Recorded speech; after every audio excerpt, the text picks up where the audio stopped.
Thanks, everybody.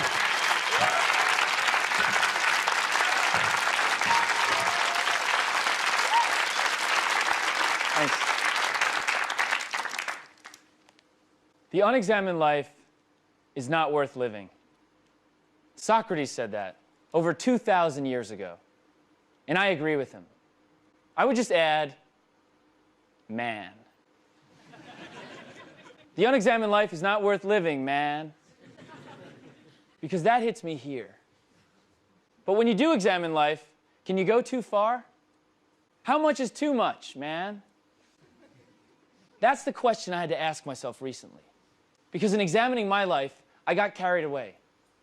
You see, some people are passionate about money or power. Other people are into sex or cats.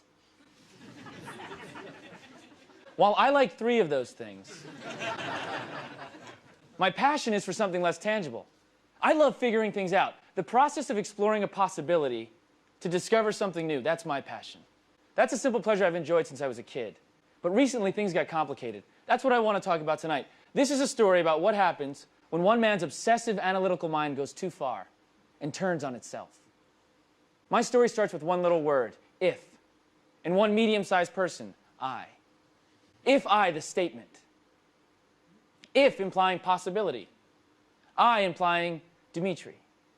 Because you see, it's in the if that I seem to have lost and then rediscovered the I. To put it another way, I figured since I don't have a job or a girlfriend or much going on back in my flat, why not write an entire show about one word, if? But what does that word mean? Where does one find meaning in life? The dictionary. The Nerd's Bible. Hello, old friend. This dictionary is American, which means it's probably fat. Okay, let's look up the word. If has 5 meanings. These are the 5 chapters in my story tonight. Let's start at the beginning. If, meaning in the event that. Okay? A sample sentence always helps. Let's do one. If I eat another brownie, I will have explosive diarrhea. Or in my case, when I was a child, if I was uncomfortable or insecure, I would escape into my mind. You see, I believe that every person has a lens through which they see the world. Each of us in this room has a unique lens. And that lens determines the meaning of everything you encounter. People, places, experiences, even simple objects. For example, I have a bottle of beer here.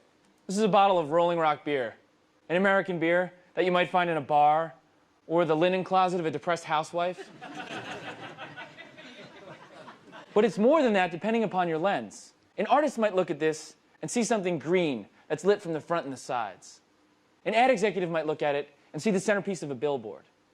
A guy in a fraternity might look at it and then beat up somebody gay or brown. My point is, each lens is unique because it's derived from specific experience. I'm no exception. When I was a kid, I'd sit in class in school and I had trouble paying attention. My mind would wander, and I needed something to entertain myself, something to bring into class, to amuse myself, you know? Sneak in my own reading. But it was never anything cool, like muscle flex. Or sophisticated, like jugs. No. You know what I snuck into class? Puzzle books. Like this. Mensa presents Mighty Mind Busters. Yeah, that's what I'm sneaking in. I'm hiding this behind my notebook. While other kids are daydreaming about pecs and tits, in my head there was a very different sound. If a crab and a half weigh 1.5 pounds, but the half crab weighs as much again as the whole crab, what do half the whole crab and the whole of the half crab weigh? Yeah, baby. Hurts so good.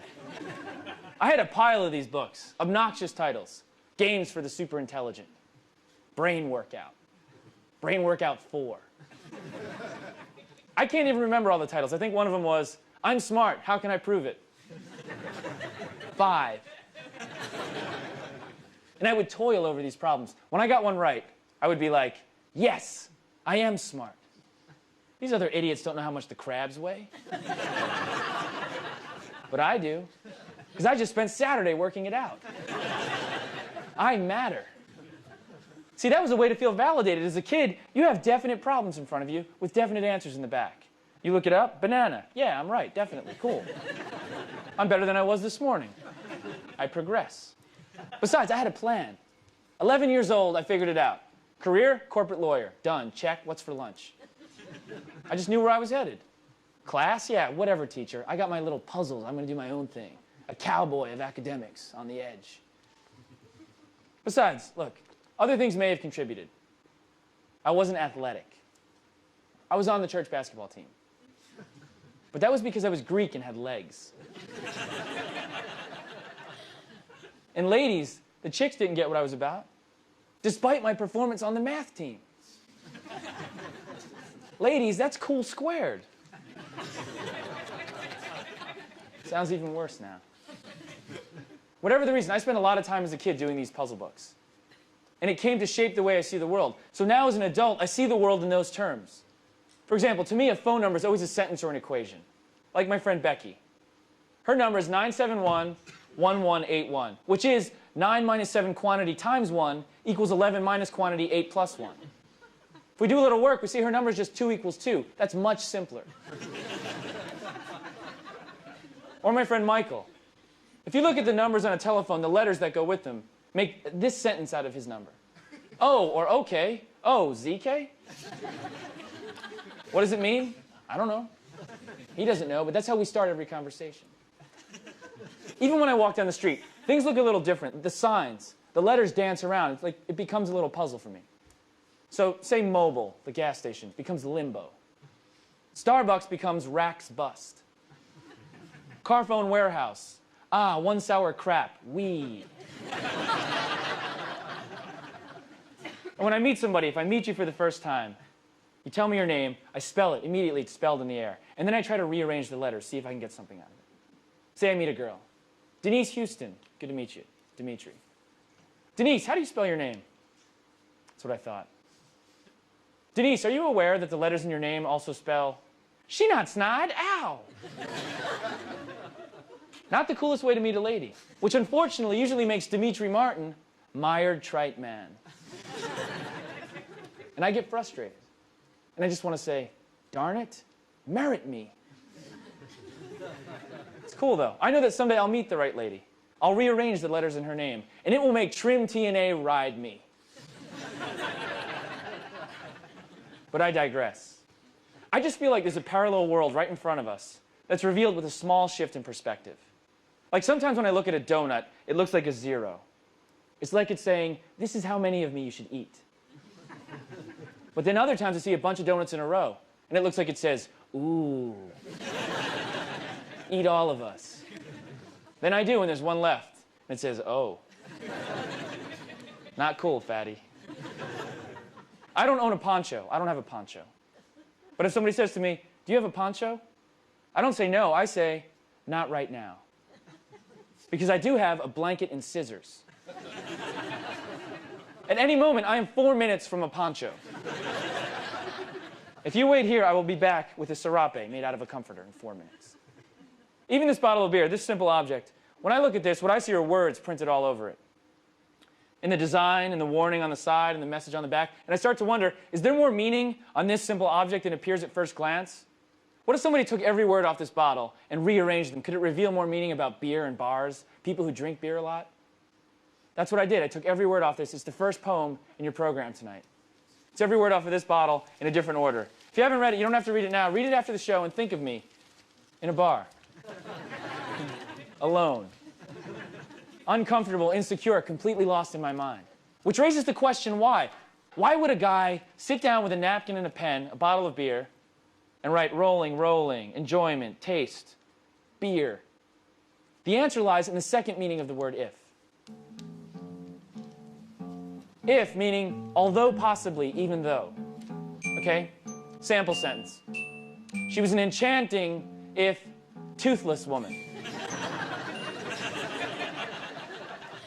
Or in my case, I spend a lot of time doing time-consuming, if completely unproductive things. By the time I got to college, I wasn't doing puzzle books anymore. I was becoming a man, an adult. I had evolved. No more puzzle books. Now I was making the puzzles. I went to the school paper and I said, hey, I want to do a crossword puzzle for you guys, but I feel like I've seen the flat thing done before. I wanted more of a challenge. What about a three-dimensional crossword puzzle? Like this. You see, this goes across, down, and back. That's 3 ways to say, I'm lonely. I made 5 of these when I was in college. I spent more time on these puzzles than any class. There is no use for these puzzles. I don't even know if there was a use when I made them. And then when I was in class, I still had trouble paying attention. Same problem as grade school. But now, I found a sick way to up the ante. I found a way to give myself puzzles to solve by the end of class. Like this one, it's 9-variable substitution. You see, I am not a dork. If I can find a number for every letter so that this mathematically works, by the end of class, I win. And here's the solution. A equals 5, M equals 2, K equals... And sometimes a simultaneous equation becomes true with the same numbers. I am not a dork, I am a nerd. I wanted to improve my vocabulary. Look, I was at college, I thought, yes, improve, continue to become better, expand your vocabulary. If you want to do that, maybe you read some books, hang out with English teachers, become friends with a poet. I said, no. Let's take out the middleman, I don't have time for that. I'm going to read the dictionary all the way through, starting at the beginning like a book, in the A's. And every time I come to a word I don't know, highlight the word. Then in groups of 10, I put them in this notebook. You see, so I could quiz myself, 10 at a time, walking around. I'm in the I's here, I'm in the 450s. Invective, jangle, jape, intromit, walking around quizzing myself. When someone does this, you might call them abecedarian. More likely, you're going to call them asshole. But for me, this all sprang from a growing need to feel validated in the way I did from a puzzle book as a kid. It was a way of feeling like, yes, I'm getting better, I'm succeeding in small increments. But now, it moved off the page of the puzzle book and into the world at large, just little challenges. That's what it became, daily challenges, not big ones. I'm not the guy who climbs Mount Everest, you know? No, thank you. I'm the guy who spent 2 months last year learning how to write with his left hand, forcing himself to write with his left hand. So then I'm in this situation, I'm like, yeah, cool. You haven't broken your right hand, but you know what? It's good to have it. Yeah, write both ways. I end up at the bank, say, there's a cute teller, filling out my deposit slip. We flirt a little bit, slide it under the glass, and she's like, this guy's retarded. But I'm thinking, ambidextrous genius, yes, you'll have it. If I'm on the street and someone stops me for directions, I give them directions. But I try to do it without using my hands. Because it's hard, it's a challenge. Where's the mall? Then I look sneaky. It's over there. Just go. I don't do this one so much anymore, but there was a time where if I had to pee, if I had to go to the bathroom, I would hold it in. I'd say, okay, it's a systemic challenge. Your body's telling you, urinate. And I'm saying, no, mind over body. I don't have to pee, I'm going to hold it in. One time I failed that challenge. The challenge then became, how do I explain to my boss the wet spot in the front of my pants without giving myself away? And I think I pulled it off because I went, man, these are some sweaty balls.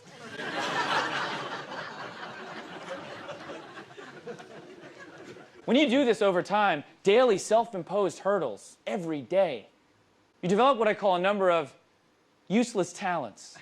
Useless talents. Useless talents.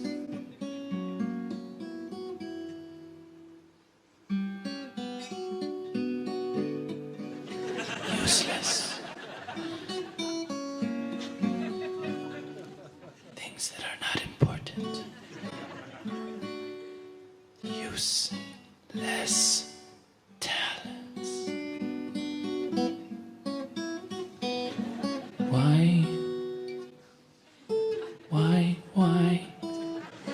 Why do that?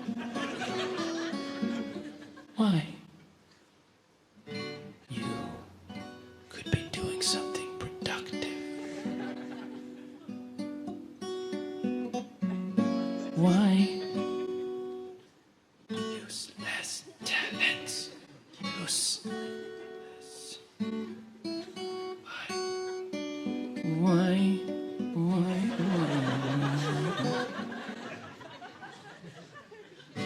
Useless talents.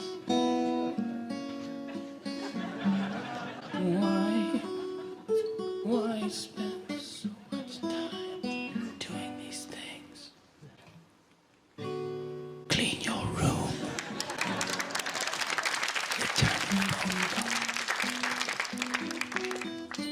take a shower.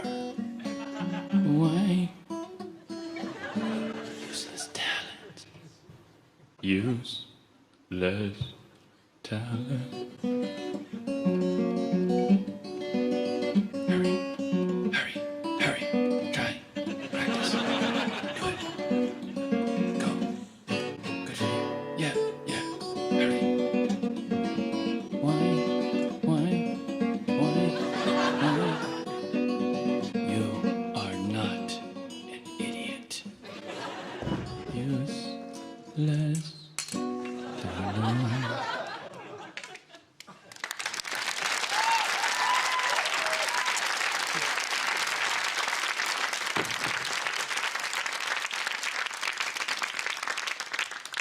A unicycle. When did I become that guy? College, sophomore year, second semester, when I joined the Anti-Gravity Society. You don't want to be the unicycle guy, trust me. I did my show in New York, my first run. I'd bring my unicycle to the theater every night. And this is how people on the train would look at me. But in college, I'm riding around campus thinking, I'm the only guy on a unicycle. When I should have been thinking, I'm the only guy on a unicycle.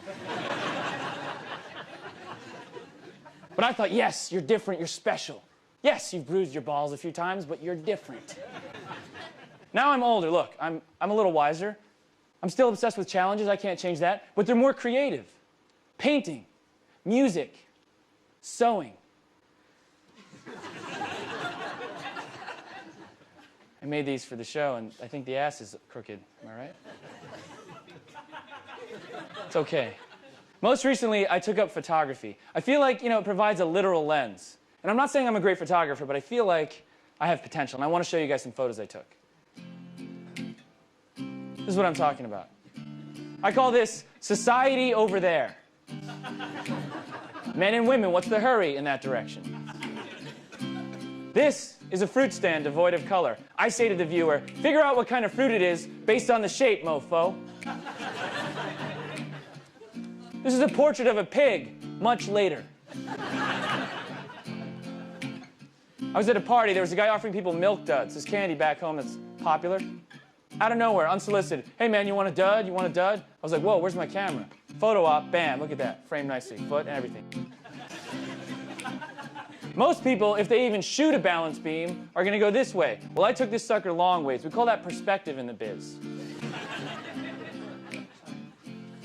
I was in an army store, army supply store. I wanted to buy some army boots, some GI boots. I found that they were too big for my feet. And I thought, symbolism. Me in the military, not a good fit. One-handed photo right there, bam. This is a bicycle with a sombrero on it. I think this speaks for itself. Sometimes I'd set my camera up on a tripod and capture myself one moment in the day. Unexpected. This was 10 in the morning after kind of a rough night. I had some Tylenol, I had a headache. But look, there's a Manet on the wall. I like his work. And I just thought it was framed nicely, kind of during my Jesus phase. It's like a trinity of being hungover. And then I was walking by this bus stop in the village, and I saw, look at this, a black guy, a Hawaiian guy, a South American girl, and a Hasidic Jew all waiting for the same bus. I was like, oh my God, that's like a melting pot bus scenario. Capture that. So I did. It's funny though, when I was looking at the pictures, I developed my film, and I noticed a weird coincidence I discovered between all the photos, which was each picture can be described with a palindrome. A word or a phrase that's the same forward and backwards. If we go back, I'll show you what I mean. First one, the man and the woman, I realized is actually a picture of sexes, S-E-X-E-S. It's the same front and back. In the fruit stand, I noticed no lemon, no melon. A ham. Dude, dud? If you fall, stuns nuts. Fellas. I found that the GI boot's too big for my feet. El Cycle. 10 a.m. Lonely. Tylenol. Manet. Yo, aloha, hola, oi!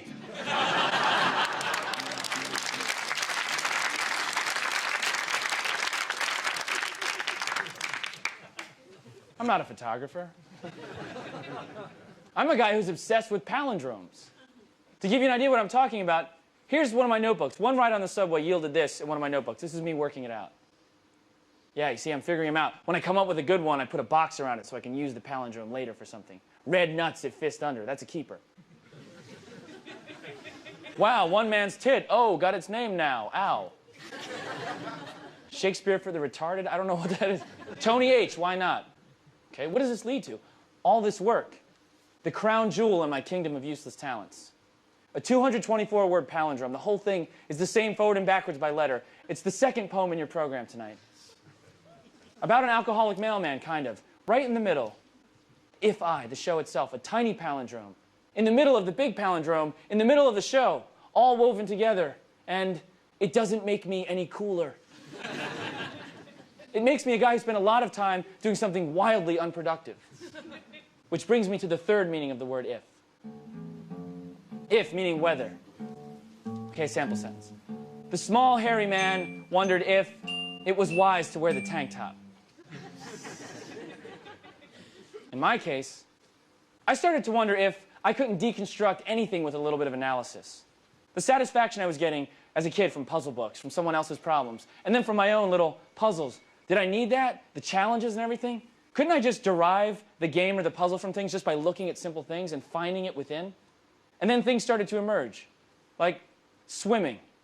For example, swimming, to me, that's a confusing sport. Because sometimes you do it for fun, but then other times you do it to not die. And when I'm swimming, sometimes I don't know which one it is. I gotta go by the outfit. Trousers. Uh-oh. Bathing suit. Okay. Naked. We'll see. I think about drowning. I think drowning would be a horrible experience. But I bet a little less horrible if right before that you're really thirsty. Because then you're like, man, I could use a drink. Oh, that's good. Whoa, too much. That's why when I swim, I always bring pretzels.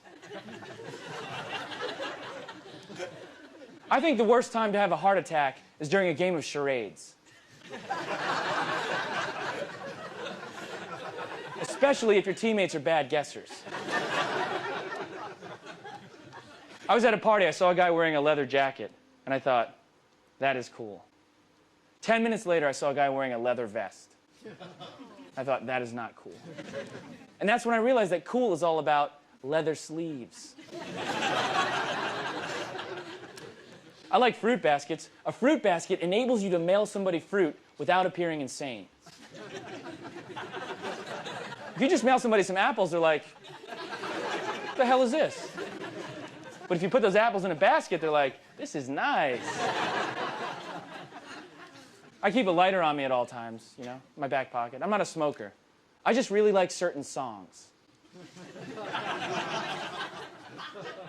I believe that you can learn something in every situation. For example, this summer I was at a party, and I learned that there's a small but important difference between peeing in the pool and peeing into the pool. Location, location, location. I don't like thank you cards because I don't know what else to say. What do I put on the inside? Man. Sea front. I use this product called I Can't Believe It's Not Butter. Because sometimes when I'm having toast, I like to be incredulous. How was breakfast? Unbelievable. I grew up near the beach, and I like the beach. I like to get there really early before everybody else shows up. And I take like 30 bottles with notes in them and throw them into the water. And then I wait for everyone to come to the beach. When someone goes to pick up one of the bottles, I go up behind them. Because when they open it, inside there's a note that says, I'm standing right behind you.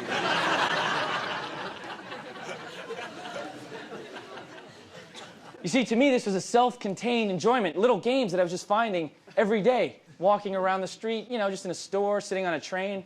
Things just started to pop up. But something strange was happening at the same time, kind of a parallel development. You see, I was on my course, achieve, achieve, goal, one after the other, to law school from 11 years old. And so I get there, first year law school in New York.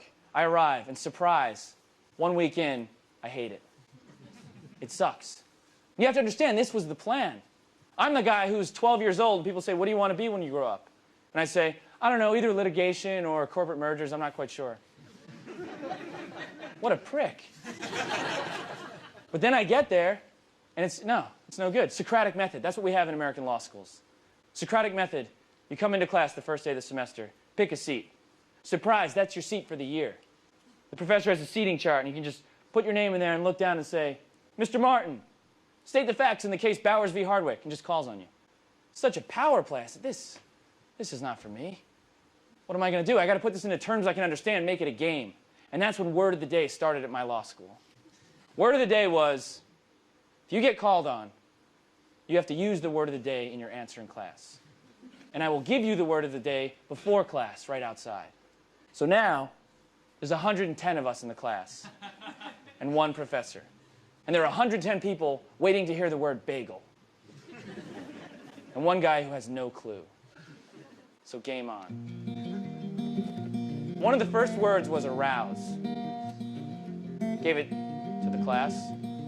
My friend gets called on. Yeah, I believe that issue first arouse. Excuse me, arose in the case. Yeah, nice going, Jason. Everyone's kind of looking around like impressive. Hobble. This law was designed to prevent people from hobbling into court with any old claim. Good job, Rob. Now I'm doing the reading. I'm becoming a good student for all the wrong reasons, just so I can show off, so that I can prove I can use the word cupcake in a contracts case. Change the whole dynamic. And so the game went on. But you know what? Like any game, people learned it. It got too easy. So I had to up the ante after a few weeks to a harder word, sassy. That's a hard one to use in a legal context. We had 5 classes a day. No one could use sassy through the first 4 classes. Then the last class, criminal law. We're doing battered wife syndrome of all things. My friend Louise gets called on. She gives a real answer. And then she says, I just want to add that I think it's wrong that some men hit their wives just because they're being sassy. And an S sound came over the whole room. Because everyone turned to their neighbor and went, sassy. And I was a god. No. I wasn't a god. I was a guy who I was becoming the crazy guy at law school. I was never the crazy guy in grade school or high school, college, pretty normal. But now, I think it was a bad fit. I was out of my skin. I was becoming somebody I didn't recognize. I was crazy Demetri. You know that guy who's starved for attention? Every situation becomes about him trying to be funny. That's what I was doing. For example, I was in this one class called criminal procedure. It was an evening course. It was worse than the first year courses because in that class you were on call. It wasn't the whole class getting called on. It was just 5 people at a time. Every class session, just 5 people got called on. So they tell you the day before, you 5, you're on call tomorrow. So do the reading, make sure you're here, because you're going to get every question. Oh, man. So I went out to dinner with my friends before class. We went to a Chinese food restaurant. And crazy Demetri decides to strike. I go to my friend, hey, man, see that fortune cookie you're holding? Open it up. Whatever it says inside, I'm saying is my answer in class. He's like, all right, man. If you do that, I'll get up and say, I agree with Demetri. All right, don't dare me, because you're going to get burnt. So we go to class. There's like 7 of us that know about it. And we're gated. We're like, he's going to read a fortune cookie, man. It's crazy. This guy's crazy. Do it, man. Yeah. So the moment comes. The professor calls on me. I think it was like a 4th Amendment case or something. And it's my chance. I look forward, and I just bail. I don't do it. I felt like it was disrespectful or something. I don't know. I crushed, and I just gave a real answer. My friend, you know, kind of gave me a glance like, stupid. I knew it. You wouldn't do it. So I felt defeated. Then the professor asks another question. And he ends it with, Demetri again. I'm like, wait a minute, second chance here. Got to go for it. I got to take it. Do it, man. So I just look forward, clear my throat. I just go, when love and skill are combined, expect a masterpiece. 6 guys go crazy. 100 other people look at me like, what the hell was that? And this is how lost I got. This is how crazy. The professor didn't say, Demetri again. He said, Denise McGinn. That was the next name on the list. It was alphabetical of the on-call. But in my head, I'm hearing, Demetri again, now's your chance, go for it. This poor girl gets called on, pressure situation. Some schmuck on the other side of the room yelling out, combine love and skill, Denise. Got lost. My own little world of crazy Demetri. You see, it's funny. Sort of is a harmless thing to say. Sort of. It doesn't really mean anything. It's a filler, you know what I mean? But after certain things, sort of means everything. Like after, I love you. Or, you're going to live.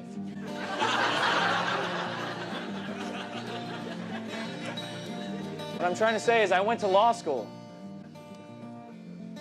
Sort of. You see, I made it through 2 years of law school. I made it through 2 of the 3 years. The hardest parts the first year, done. Second year, I hung in there. But then, couldn't do it. After 2, I said, I'm out of here. And it was a crazy moment to have a plan from 11 years old and just kind of every choice, every summer, classes, extra activities, SATs, essays, leading to that one big goal, and then being that close to it and realizing, I made a huge mistake. I have to admit it, cut my losses, I'm out of here. And it was a total crisis of relevance, because I was now an adult. Yes, okay, it's cool to be quirky, maybe, on the side, do some puzzles, make puzzles, whatever. You learn how to ride a unicycle. That's cool when it's like on the side, right? And you have a plan. What happens when you remove the plan? What you're left with is a guy who likes to do anagrams and doesn't have a job. Sweet, that's a catch. That brings me to the 4th meaning of the word if. If, used to introduce an exclamatory clause indicating a wish. You know what? No sample sentence here.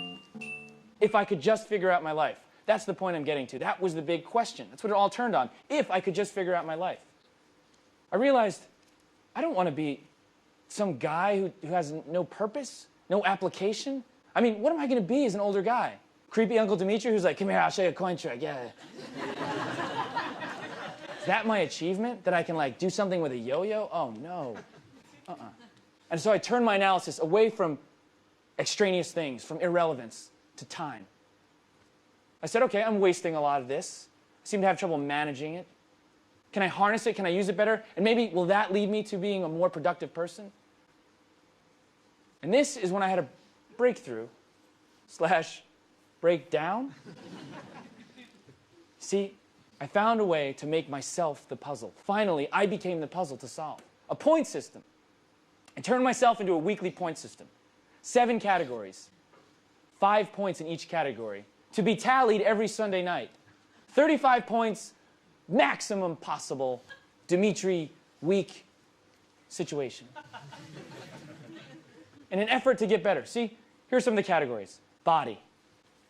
Subcategories. Diet and fitness / care. Okay, if I eat 3 fruits and 2 vegetables every day of the week for 7 days, I get a point at the end of the week.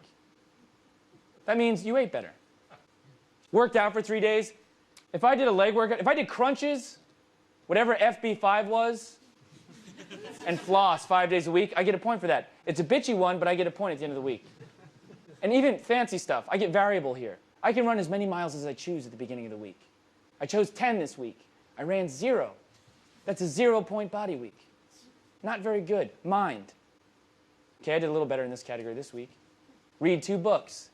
Do 30 minutes of puzzles. Brainstorm for an hour. So that's like, okay, think about something. Starting now and go. Cool, done, awesome, you got a point. Use lateral thinking for 3 hours? How do I do that? Hey man, could you tie me to this chair? And if I can get out in less than, like about 3 hours, it'd be great. I get a point for it, thanks. Wanted to be more creative. So I was like, all right, 2 drawings, paintings, or sculptures. That's good, it's a grab bag. Yeah, that equals you're a creative person. Next category. Contribution. Okay, cool. It's not all about me. I found a spot for the rest of the world in my point system. One little corner. I broke the world into people I know, family and friends, and others. Help someone solve a problem, do something for another person. If I help a stranger in some way, uplift another person, or try to see another's point of view, maybe I can combine those 3 into like a triple score. Pick up a strange baby and be like, what are you thinking? Bam, 3 points right there. Relationship. Gave, shared. Nice subcategories. Did something for Jen. I was with Jen at the time. That makes sense. Here's my expression or equation for how you have a successful relationship with a woman. If during the week you talk less than she does, that means you were listening. See, that week she talked more than me, so it was good. I was a listener. I was getting the relationship stronger. Did my share. See, even here, went on a romantic date, had 2 dinners together. I was trying to keep the relationship strong in a way that I could tally. Vision/ethics, the most embarrassing category. Internal and external. Visualize/focus for more than a half hour during the course of the week. Cool, centered, you know, like a yogi or something. It's great. What about this? Reflected and rededicated self. That's my favorite one of the whole thing. That's me giving myself a point for filling out the point system. Guaranteed 1 point week every week. I just open it up, I'm like, yes. You're reflecting and rededicating yourself right now. It's great. And then even here, demonstrated moral courage. How do you do that? I gotta find someone being persecuted, make the right moral choice, step in, be courageous, and then have my paper and record it all in one move. It's hard. Conveyed unassailable confidence, all this stuff. It's like kind of embarrassing. You know, I used to look at my feet a lot at that time, so I was trying to be more forthright, proactive, confident. So I was like, yes, unassailable. That's the kind of confidence I want. Great vocabulary word. Thanks, notebook. Here's where it gets interesting. I did this system for 27 weeks in a row. I'm on week 18 here. I'm already on version 10 of the point system. You see, if I wasn't getting enough points, the problem was not with me. It's the system. Fix it. And towards the end, wow. Boxes with little boxes in them, it's all justified. I did this in Word. This is very difficult. I did an analysis of the analysis of myself. I found that over 27 weeks, I averaged 11.2 points out of 35. That's 32%. That sucks. I failed. I failed miserably. That's half an F. That is horrible. My worst week was 4 points. 4 points? What the hell was I doing? Help an old lady. Eat a banana, for Christ's sake. I got 1 point for filling out the chart. Highest week, 24 points. Okay. You know what? I thought that would be my lowest week, like mid-20s. I was figuring, yeah, you'll be high functioning up near the 30s, maybe max out at 35 a few times, and then, you know, just up all the goals. Self-actualize. Great. Yeah, do it up. Worst category score was management. Management. I'm the manager. I created the whole world. I got 18% in the managed world that I created. Best category score, relationship. All right. 62%. That's more than 3 out of 5 every week for 27 weeks, for half a year. Footnote, Jen and I got married. Footnote 2, Jen and I got divorced. But that's a different show.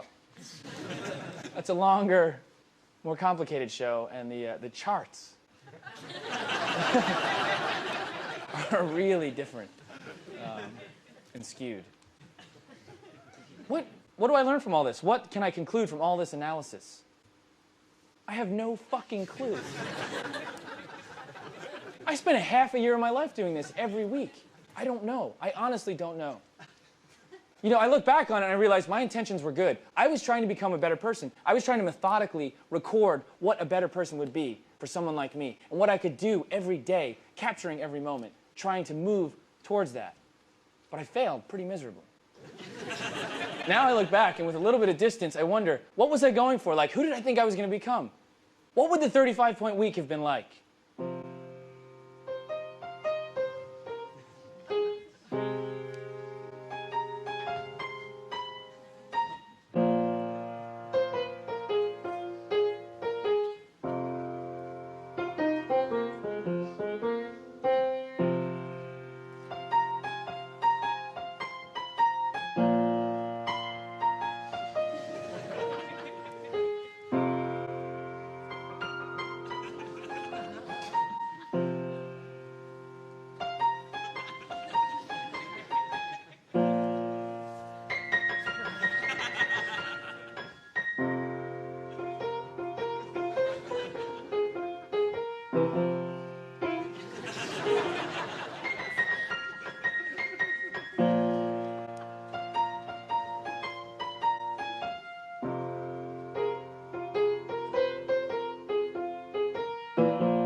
See? I lost sight. I was so busy trying to figure out who I wanted to be, I didn't realize who I was actually becoming. I would walk around with the point system in my pocket all the time, just tallying whatever I could get, thinking I was figuring out my life. Yeah, I could ride a unicycle, I could do puzzles, whatever, blah, blah, blah. I tallied myself. But look, at the same time, I was a dropout from school, divorced already. My job, proofreader at law firms from midnight to 8 a.m. in the morning. That was the career that I had carved out for myself. Couldn't just figure out my life, that became clear. That brings me to the final meaning of the word if. Where we started in the first place, a possibility, condition, or stipulation. Sample sentence. There will be no ifs, ands, or buts. You're going to fat camp. Or in my case, I believe that every if is a possibility. But more importantly, it's an opportunity, a chance to make a choice. Those choices determine the I. I think about some of the past ifs that led up to this moment tonight, this if. And if I had chosen differently with some of those past ifs, how would this moment in time right now be different? For example, if I wasn't on the math team when I was in high school, well, in central New Jersey, I would have been considered cooler. I would have hung out more. Would have gone out with a girl named Gina, maybe, with really big hair. We had a Camaro, Demetri and Gina, and script on the window. Smoke some pot, listen to Zeppelin, hang out a bunch. One thing leads to the next. Right now, employee of the month at my family's diner. And I say things like dude and whatever a lot more. And sentences like, dude, whatever. What if I paid attention in class? No puzzle books, no games, just focus. I would have been a better student. You know what? I would have finished law school. I had 1 year left. I would have finished. I'd be married right now to a doctor. We'd have a cool car, comma stereo, maybe a couple kids, a nice house. Society would respect us. And right now, funny guy at the law firm. And the stage, my stage would be the water cooler. I'd be the guy who stands there and is like, did you have a good weekend, fag? Hey, pull my finger. Oh, he's crazy, man. He's got a tie with clowns on it. That guy should do stand-up. Okay, what if I focus? No useless talents. Practice one sport instead of all the useless talents. Maybe I could get really good at that sport. Maybe I get great at it. Self-esteem goes up. I do better with the women. Travel. I could become an international sports star.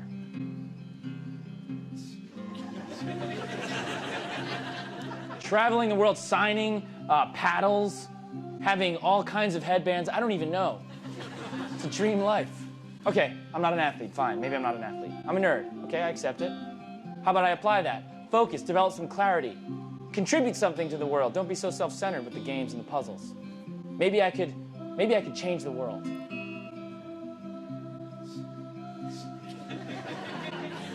Okay, maybe I'm getting carried away. But I think I did figure something out. I equals all of the ifs added up over time. The ifs, those are the possibilities. That's infinite for all of us. Every day, there are just millions of them. Time, that's finite for each of us. No question there. Maybe if you divide the choices by the amount of time you have, the real I can emerge, depending upon those choices. So in the end, all I can say is, you can't figure out a person. Definitely not yourself. You can't maximize a life. What you can do is try to be honest in the choices that you make. Be true to yourself, no matter how embarrassing those choices are. Life is not a science, I realize that. But if I told you that right now, I don't have a point system of some kind, I'd be a liar. Look, I'm a guy who does palindromes, tell jokes about leather jackets, because that gives me some meaning, at least for now. And you know what? I apologize for none of it. Because the unexamined life is not worth living, man.